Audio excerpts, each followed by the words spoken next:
माँ के कमरे से जोर जोर से चिल्लाने की आवाज़ सुनकर हेमा ने किताबें टेबल पर ही एक किनारे खिसकाई और माँ के कमरे की ओर बढ़ गई। कमरे में जाकर देखा तो माँ कसकर अपने होंठ भींचे और आंखें बंद किए पलंग पर बैठी थीं। भाई कमला हाथ में मग लिए उनसे कुल्ला करने के लिए कह रही थी। हेमा के पैरों की आहट पाकर माँ ने धीरे से अपनी एक आंख खोली और फिर आंखें बंद करके ऐसे बैठ गई जैसे कुछ देखा ही ना हो। हेमा को देखते ही कमला दुखी स्वर में बोली, देखिए न दीदी, माँ जी कितना परेशान कर रही हैं। 1 घंटे से मग लिए खड़ी हूँ पर माँ जी अपना मुंह ही नहीं खोल रही हैं। मुझे दूसरे काम भी तो करने हैं। आप ही बताइए अब मैं क्या करूँ।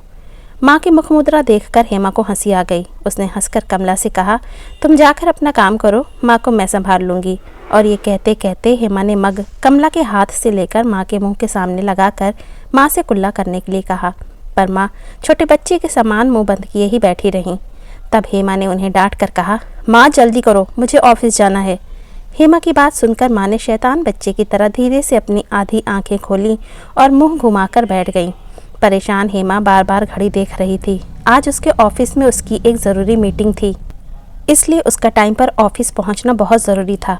पर माँ तो कुछ भी समझना ही नहीं चाहती थी। थक हार कर हेमा ने उनके दोनों गाल को प्यार से थपथपाकर जोर से कहा, माँ मेरे पास इतना समय नहीं है कि तुम्हारे नखरे उठाती रहूं। अब जल्दी से मुँह खोलो और कुल्ला करो। हेमा की बात सुनकर इस बार जब माँ ने कुल्ला करने के लिए चुपचाप मुंह में पानी भरा तो हेमा ने चैन की सांस ली। थोड़ी देर तक हेमा इंतज़ार करती रही कि माँ कुल्ला करके पानी मग में डाल देंगी, पर जब माँ फिर से मुंह बंद करके बैठ गई तो हेमा के गुस्से का ठिकाना न रहा। गुस्से में हेमा ने माँ को झकझोर कर कहा, माँ क्यों कर रही हो, मैं तो थक गई हूँ तुम्हारे नखरे सहते सहते। हेमा की बात अभी भी पूरी नहीं हुई थी कि माँ ने थुर्र करके अपने मुँह पूरा पानी इस प्रकार बाहर फेंका कि एक बूंद भी मग में ना गिरकर हेमा के मुंह पर और कमरे में फैल गया। ये देखकर हेमा को जोर से रुलाई आ गई। रोते रोते उसने माँ से कहा, क्यों करती हो तुम ऐसा, क्या बिगाड़ा है मैंने तुम्हारा। मैं अभी नहाकर साफ कपड़े पहनकर ऑफिस जाने के लिए तैयार हुई थी और तुमने मेरे कपड़े और कमरा दोनों ही फिर से गंदे कर दिए। तुम दिन में कितनी बार कमरा गंदा करती हो, कुछ अंदाज़ा है तुम्हें। आज कमला 5 बार पोछा लगा चुकी है। अगर कमला ने काम छोड़ दिया तो। माँ तुम समझती क्यों नहीं, मैं अकेली क्या क्या करूँ। कहती हुई हेमा अपनी आंखें पोंछती माँ के कमरे से बाहर चली गई। अपने ही कहे शब्दों पर हेमा चौंक गई। उसे लगा उसने ये शब्द पहले किसी और के मुंह से भी सुने हैं, पर कहाँ। ऑफिस पहुंचकर हेमा माँ और घर के बारे में ही सोचती रही। पिताजी की मृत्यु के बाद माँ ने अकेले ही चारों भाई बहनों को कितनी मुश्किल से पाला, ये हेमा कभी भूल ही नहीं सकती। नौकरी, घर, हम छोटे भाई बहन और अकेली माँ, हम चारों भाई बहन माँ की नाक में दम किए रहते। कभी कभी तो माँ रो भी पड़ती थी। कभी पिताजी को याद करके रोते रोते कहती थी, कहाँ चले गए आप मुझे अकेला छोड़कर, मैं अकेली क्या क्या करूँ। अरे माँ ही तो कहती थी, मैं अकेली क्या करूँ। माँ तो सचमुच अकेली थी। मेरे पास तो काम वाली, आया, कुक सब हैं, बड़ा सा घर है, रुपया पैसा और सब सुविधाएं मौजूद हैं, तब भी मैं चिड़चिड़ा जाती हूँ। अब मैं माँ पर अपनी चिढ़ कभी नहीं निकालूंगी। माँ की मेहनत से ही तो मुझे ये सब कुछ मिला है, वरना मैं कहाँ इस लायक थी कि आईआईटी में नौकरी कर पाती। कितनी मेहनत की, कितना समय लगाया मेरे लिए। अभी दिन ही कितने हुए हैं जब छोटी बहन नीलू ने मुझसे कहा था, माँ की वजह से तुम इस मुकाम तक पहुँची हो, वरना हम सभी तो बस किसी तरह जी रहे हैं। हम तो चाहकर माँ को कोई सुख सुविधा नहीं दे सकते। वैसे तुमने बचपन में माँ को कितना परेशान किया है, तुम भूली नहीं होगी। अब माँ इसी जन्म में अपना हिसाब पूरा कर रही हैं। आज लगता है कि सच ही तो कहती थी मेरी बहन। शाम को हेमा माँ की पसंद की मिठाई लेकर घर गई। घर में कोहराम मचा था। कमला माँ के कमरे के बाहर बैठी रो रही थी और अंदर कमरे में माँ ज़ोर ज़ोर से चिल्ला रही थी। हेमा को देखते ही कमला दौड़कर उसके पास आई और रोते रोते बोली, दीदी आप दूसरी आया रख लीजिए, मुझसे आपका काम नहीं हो पाएगा। क्या हुआ, हेमा ने परेशान होकर पूछा। काम छोड़ने की बात क्यों कर रही हो। माँ पहले से ऐसी नहीं थी, तुम बरसों से हमारे यहाँ काम कर रही हो, अच्छी तरह से जानती हो कि माँ कुछ सालों से बच्चों जैसा व्यवहार करने लगी हैं। अब इस कठिन समय में अगर तुम चली जाओगी तो मैं क्या करूँगी। तुम्हारे सहारे ही तो मैं घर और ऑफिस दोनों संभाल पाती हूँ। अच्छा चलो, मैं तुम्हारे पैसे बढ़ा दूँगी, पर काम मत छोड़ना प्लीज़। मैं माँ को समझाऊँगी। तुम अब बताओ हुआ क्या है, इतनी परेशान क्यों हो। मैंने माँ जी से बार बार कहा कि कपड़े गंदे ना करें, ज़रूरत पड़ने पर मुझे बताएं। सुबह मैंने उनसे बाथरूम चलने के लिए कहा तो उन्होंने मना कर दिया और 2 मिनट बाद ही बिस्तर गंदा कर दिया। मैं उनकी सफाई के साथ ही साथ उनसे नहाने के लिए भी तो कहा। वो बोली, पानी कमरे में ही ले आओ, मैं कमरे में ही नहाऊंगी। बहुत समझाने पर भी जब माँ जी नहीं मानी तो मैं पानी कमरे में ले आई। वैसे भी अकेले मेरे लिए माँ जी को उठाना मुश्किल था। मैंने सोचा था कि गीले कपड़े से पोंछ दूंगी, फिर खाना खिला दूंगी, पर माँ जी ने तो गुस्से में पैर से पानी की पूरी बाल्टी ही उल्टा दी और खाने की थाली उठाकर नीचे फेंक दी। मैं तो दिन भर कमरा साफ कर करके थक जाती हूँ। हेमा ने माँ के कमरे में पैर रखा तो उसका दिल घबरा गया। पूरे कमरे में पानी ही पानी भरा था। खाने की थाली एक और पड़ी थी और कटोरियाँ दूसरी तरफ। रोटी, दाल, चावल सब ज़मीन पर फैले थे। माँ मुँह फुलाए बिस्तर पर बैठी थीं। हेमा ने माँ के पास जाकर पूछा, क्या हुआ माँ, खाना क्यों नहीं खाया? तुमने कल रात को भी खाना नहीं खाया, इस तरह तो तुम कमज़ोर हो जाओगी। मैं कमला के हाथ का खाना नहीं खाऊंगी, कमला गंदी है, उसे भगा दो। मुझसे कहती है कि मेरी शिकायत तुमसे करेगी, फिर तुम मुझे डांटोगी। तुम डांटोगी मुझे? माँ ने किसी छोटे बच्चे की तरह भोलेपन से पूछा तो हेमा को हंसी आ गई। उसने माँ को के गले में हाथ डालकर प्यार किया और कहा, मैं अपनी प्यारी माँ को अपने हाथों से खाना खिलाऊंगी। बोलो क्या खाओगी? मिठाई दोगी? माँ ने आशंकित में होकर कहा, मिठाई? पर मिठाई तो खाना खाने के बाद खाते हैं। पहले खाना खा लो फिर मिठाई खा लेना। नहीं, पहले मिठाई दो। नहीं, पहले खाना फिर मिठाई। हेमा ने माँ की नकल उतार कर कहा तो माँ ताली बजाकर खूब हंसी और बोली, बुद्धू बना रही हो, खाना खा लूँगी तो मिठाई नहीं दोगी, पहले मिठाई लाओ। हेमा ने मिठाई लाकर सामने रख दी तो माँ खुश होकर बोली, पहले एक पीस मिठाई फिर खाना। अच्छा ठीक है, लड्डू लोगी या रसगुल्ला? रसगुल्ला, माँ ने खुश होकर कहा। हेमा ने एक रसगुल्ला कटोरी में रखकर उन्हें दिया और उनके लिए थाली में खाना निकालने लगी। 2 कौर खाने के बाद ही माँ फिर खाना खाने में आनाकानी करने लगी। पेट गर्म हो गया, अब और नहीं खाऊंगी, माँ ने मुंह बनाकर कहा। अच्छा, एक और मेरे लिए? माँ देखो, तुमने कल भी कुछ नहीं खाया था, अभी दवाई भी खानी है और दवाई खाने से पहले खाना खाना ज़रूरी है, वरना तबीयत बिगड़ जाएगी। नहीं, मैं नहीं खा सकती, अब एक और भी नहीं। तुम तो दरोगा की तरह पीछे लग जाती हो, मुझे ये बिल्कुल अच्छा नहीं लगता। मेरी अम्मा बनने चली हो, अब पेट में जगह नहीं तो मैं क्या करूँ? पेट बड़ा कर लूँ? कहते हुए माँ ने पेट फुला लिया तो हेमा को हंसी आ गई। उसने हंसते हुए थाली की ओर हाथ बढ़ाया तो माँ ने समझा कि हेमा फिर से उसे खाने के लिए कहेगी, सो अपनी आंखें बंद करके लेट गईं। तभी फ़ोन की घंटी बजी तो हेमा फ़ोन पर बात करने लगी। बात करते करते हेमा ने देखा कि माँ ने धीरे से आंखें खोलकर देखा और रसगुल्ले की ओर हाथ बढ़ाया, पर हेमा को अपनी ओर आते देखा तो झट से बोली, हम रसगुल्ला थोड़े उठा रहे थे, हम तो उस पर बैठा मच्छर भगा रहे थे। तुम्हें एक रसगुल्ला और खाना है? हेमा ने हंसकर पूछा। हाँ, मुझे रसगुल्ला बहुत अच्छा लगता है। तो पहले रोटी खाओ फिर रसगुल्ला भी खा लेना। रसगुल्ला, कचौड़ी, कचौड़ी, फिर रसगुल्ला, फिर कचौड़ी। माँ मुँह ही मुँह बुदबुदा रही थी। हेमा ने सुना तो उसे हंसी आ गई।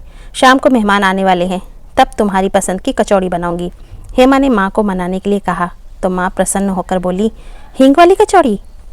हाँ, हींग वाली। लो, अब एक रोटी खा लो, फिर शाम को कचौड़ी खाना। तो मैं शाम को रोटी नहीं खाऊंगी? हाँ, मुझे पेट भर कचौड़ी देना। अच्छा बाबा, मैं तो इसलिए रोकती हूँ कि मीठा और तला भुना खाने से तुम्हारी शुगर बढ़ जाती है। आज शाम को जो तुम कहोगी मैं तुम्हें वही खिलाऊंगी, पर अभी एक रोटी खाओ। हेमा ने माँ को रोटी खाने के लिए मना ही लिया। शाम को माँ अपने कमरे में अकेली बैठी कसमसा रही थी। बाहर कमरे से लगातार बातों के साथ साथ हंसने की भी आवाज़ें आ रही थीं। क्या करूँ, हेमा को बुलाने के लिए आवाज़ दूँ क्या? नहीं नहीं, हेमा गुस्सा करेगी। तो फिर मन भी तो नहीं लग रहा है, मैं भी उसी कमरे में चली जाऊँ तो? ये मेहमान भी चले क्यों नहीं जाते? 2 घंटे से चिपके हैं, अभी न जाने कितनी देर तक जमे रहेंगे। मैं पूरे दिन हेमा का इंतज़ार करती हूँ कि शाम को हेमा के साथ बातें करूँगी, वरना इस कमरे में अकेले पड़े पड़े कितना जी घबराता है, किसी को क्या पता। अचानक माँ के कमरे से हाय मर गई, हे प्रकृति तू मुझे उठा क्यों नहीं लेती की आवाज़ आने लगी। तो सबका ध्यान माँ के कमरे की ओर गया। सब दौड़ते हुए कमरे में पहुँचे तो देखा माँ अपने बिस्तर पर पड़ी कराह रही हैं।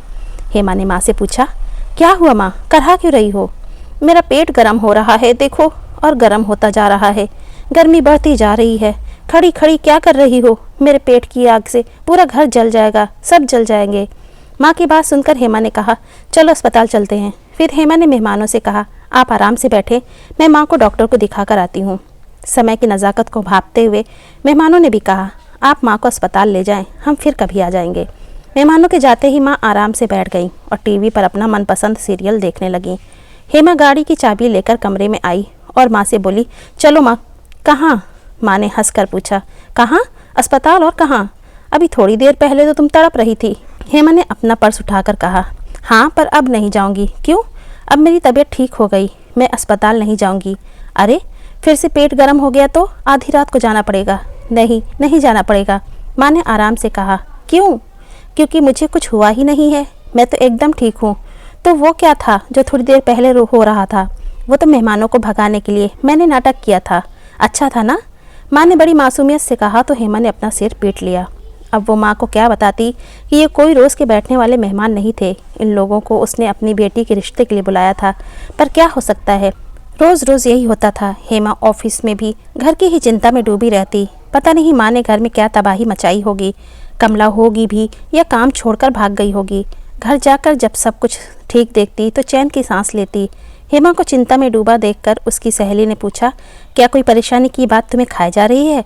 पता है आज मीटिंग में तुम्हारा ध्यान नहीं था। पता नहीं कहाँ और किस सोच में डूबी थी तुम। सबका ध्यान तुम्हारी तरफ लगा था। इस तरह तो तुम्हारी नौकरी चली जाएगी। घर, बच्चे और माँ, सबकी जिम्मेदारी तुम्हारे ऊपर ही तो है। माँ की चिंता ही तो मुझे खाए जा रही है। माँ बिल्कुल बच्चों जैसा व्यवहार करने लगी हैं। अब बच्चे के लिए तो ये सोचकर सब्र हो जाता है कि थोड़े दिनों की बात है, फिर सब ठीक हो जाएगा। पर माँ के लिए क्या करूँ? गोद ले ले। क्या कहा? फिर से तो कहना। कह तो रही हूँ माँ को गोद ले ले, उससे तेरी चिंता कम हो जाएगी। दिमाग तो खराब नहीं हो गया तेरा? मैं अपनी माँ को गोद ले लूँ? अगर ले भी लूँ तो क्या होगा? होगा ये कि माँ की परेशानी तुझे परेशान नहीं करेगी। तूने ये तो सुना ही होगा कि बूढ़े और बच्चे बराबर होते हैं। बुढ़ापा बचपन का दोबारा आना होता है। बुढ़ापे में मनुष्य की आदतें, बात, व्यवहार, जिद, सब में बचपना दिखाई देने लगता है। अगर हम उन्हें बच्चा समझकर ही ले तो उनकी हरकतों पर गुस्से की जगह प्यार आने लगेगा और घर का माहौल भी अच्छा हो जाएगा। अब हम उनसे तो ये उम्मीद नहीं कर सकते कि वो बदल जाए। बदलना तो हमें पड़ेगा। तो अपने मन में ये मान ले कि अब वो तेरी बच्ची है और तुझे उनका वैसे ही ध्यान रखना है जैसे कभी वो तुम्हारा रखती थी। जब भी तुम्हें उनकी कोई बात बुरी लगे तुम अपने बचपन की कोई ऐसी घटना याद करना और उस घटना पर माँ की प्रतिक्रिया भी। मुझे यकीन है तेरा गुस्सा कम हो जाएगा। यार अब हमारी बारी है कुछ करने की। रही मम्मी, अकेले बैठी बैठी हंस क्यों रही हो? हेमा कमरे में अकेली बैठी हंस रही थी। तभी उसकी बेटी वर्षा ने पूछा। मैं अपने बचपन को याद कर रही थी। पता है मैं माँ को बहुत तंग करती थी। एक बार मेरी घड़ी ख़राब हो गई तो मैं अड़ गई कि जब तक नई घड़ी नहीं आएगी मैं स्कूल नहीं जाऊंगी। छोटे से उस शहर में घड़ी की कोई अच्छी दुकान भी नहीं थी। तब माँ पास के शहर जाकर मेरे लिए नई घड़ी लाई थी। बहुत प्यार करती है माँ मुझे। अच्छा तो तुम उन पर गुस्सा क्यों करती हो? वर्षा ने पूछा। वो तो उनकी परेशानी देखकर गुस्सा आ जाता है, पर अब मैं गुस्सा नहीं करूँगी। क्यों? अब ऐसा क्या हो गया? तुम्हें क्या पता, जब मेरी शादी के बाद तुम्हारे दादा दादी मुझे बहुत तंग करने लगे और तुम्हारे पापा भी उन्हीं की भाषा बोलने लगे, तब माँ मुझे वहाँ से अपने पास ले आई। मैं तो उस दुख से कभी उबर ही नहीं पाती अगर माँ मुझे सहारा न देती। अदालतों के चक्कर लगा लगा कर, अपने जेवर बेचकर उन्होंने तुम्हारे पापा से न सिर्फ तलाक दिलवाया, मुझे नौकरी करने के लिए प्रेरित भी किया। आज मैं जो भी हूँ ये उन्हीं की मेहनत का फल है। अब मेहनत करने की बारी मेरी है। अब मैंने उन्हें गोद ले लिया है।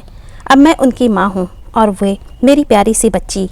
मैं उनकी हर बचकानी हरकत का आनंद लूँगी, वैसे ही जैसे जब तुम छोटी थी तो तुम्हारी शैतानियों बचकानी बातों पर मैं खुश होती थी। अब ये समय माँ के बचपन का पुनरागमन ही तो है। आओ हम सब मिलकर माँ की शैतानियों का आनंद उठाएं। चलो चलो चलो माँ के कमरे में मस्ती करेंगे सब माँ के साथ। नानी उठो, हम आपके साथ मस्ती करने आए हैं, वर्षा ने कमरे के बाहर से ही चिल्लाकर कहा। पर अंदर पहुंचकर जब नानी को सोते देखा तो मायूसी से हेमा से कहा, माँ नानी तो आज अभी सो गई, चलिए हम बाहर का चक्कर लगा कर आते हैं। अभी हेमा कमरे के दरवाजे तक ही पहुंची थी कि ऐसी आवाज़ आने लगी जैसे कोई कुछ खा रहा हो। हेमा तुरंत मुड़ी और उसने माँ की चद्दर खींच दी। चद्दर हटते ही माँ घबरा कर बैठ गई। उन्होंने अपने दोनों हाथ पीछे छिपा लिए। दिखाओ माँ, तुम्हारे हाथों में क्या है? क्या छिपा रही हो, मुझे दिखाओ। कहते हुए हेमा ने माँ के दोनों हाथ पकड़कर सामने कर लिए तो देखा माँ के हाथों में अधखाए मीठे बिस्कुट थे। अगर कोई और दिन होता तो हेमा जोर से चिल्लाकर पूरा घर सिर पर उठा लेती, शुगर बढ़ जाने की चिंता करती। पर आज उसे याद आया अपना बचपन, जब वो माँ के सोने के बाद दोपहर में फ्रिज से निकाल कर स्टोर में छिपकर आइसक्रीम खाती थी। बस ये याद आते ही उसे हंसी आ गई। उसे आज माँ छोटी बच्ची सी लगी और उसने माँ को प्यार से गले लगा लिया। दोस्तों कहानी कैसी लगी अपनी राय हमें ज़रूर दीजिए, और कहानी अच्छी लगी हो तो प्लीज़ इसे लाइक कीजिए, शेयर कीजिए, और चैनल को नहीं सब्सक्राइब किया अभी तक तो प्लीज़ चैनल को सब्सक्राइब कीजिए। Thanks for watching.